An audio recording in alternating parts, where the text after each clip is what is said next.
I now want to turn to the issue that I think everyone in the America First movement thinks is the most serious threat to our national security, and that is China. And Robert, I thought you were going to talk about that too.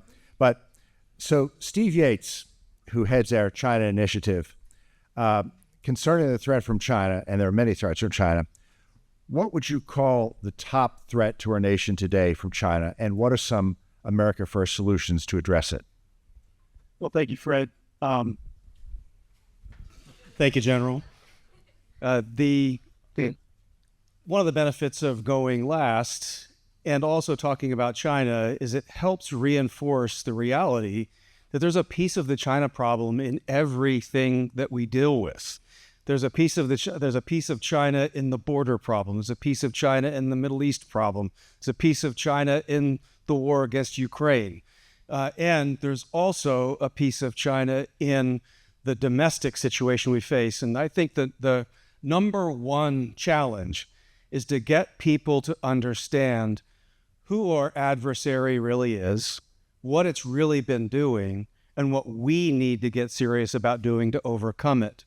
And that's a lot, and it would take a long time to go through it, but I'll put it in the following ways to hopefully put it into perspective. We made a bet, a bad bet, but it was justified at the time, along the lines Ambassador Lighthizer was talking, that if we engaged China, showered them with privileged access, opportunity, technology, investment, and integrated them into international systems, words for globalism, that would be normative, it would shape their behavior, that our problems would lessen, our opportunities for progress and cooperation would expand. But decades of evidence says otherwise, that by doing all of this, we have now hollowed out our economy. We have made ourselves overly dependent on the number one civilizational challenge to us. And when it comes to the number one way of war for the Communist Party of China, which I would say is our adversary, and I choose that word carefully, it's an adversary. When they teach ideology in the Central Party School, Xi Jinping's quote was, "In the realm of ideological warfare, there is no room for compromise. There is only total victory." That infiltrates every single thing that they do. And so what do we need to do? An America First approach is first, we have to revive and protect America. One of the things the CCP does through its influence operations and leverage is to get us to divide and conquer ourselves, to degrade our own institutions, and they thereby overcome us without having to fire a shot.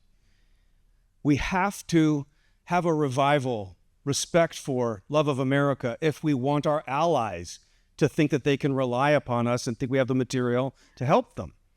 And we have to re-achieve our independence in our economic way of life. Otherwise, the number one country that we have created this dependency upon us will use it against us. We have to stop funding the threat. That is done through trade, but not limited to trade, many, many other ways. We have to decrease those dependencies and increase cooperation with allies. One of the things that I think has been a canard about the America First movement is it doesn't value allies. I would just point out that Joe Biden has a near perfect record of sticking cutlery in the back of allies. And the most recent example, I mean, really, if you are an ally that's been attacked by a terrorist organization and the President of the United States says he might withhold material assistance to you, who in the world in their right mind wants to be your ally and thinks that they can rely upon you? Do you think Japan thinks if it's attacked that it's not going to get a memo from that kind of White House saying, how about you just sue for peace? Do you think Taiwan is going to want to try to defend its interests, which ours are intertwined with? No. So we have to have a rebalancing of our alliances, but we have to make them more independently capable and have stronger collaborative capabilities. But I think all of these are the building blocks that you would have heard the General, Fred, and Chad, all of our team members talk about, from Homeland Security all the way across. These building blocks are the same, but when it comes to China, we have to exercise, I think, extreme energy and extreme priority to really hit on all cylinders, because the threat is already here. And this is what makes China different from the Soviet Union. some people say we're not in a Cold War. If you say things like that, you're going to have a self-fulfilling prophecy.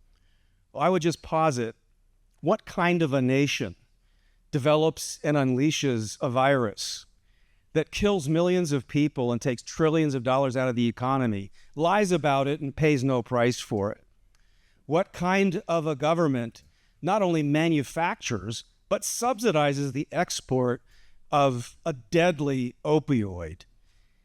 By the way, in the last 2 years, we've had 200,000 fatalities from that opioid. And in 2023, one of them was my daughter. That means there are hundreds of thousands of families like mine who no longer are interested in normal economic relations, normal diplomatic relations, or normal any kind of relations with an enemy to the American family and the American way of life. And that's why this ship has to turn.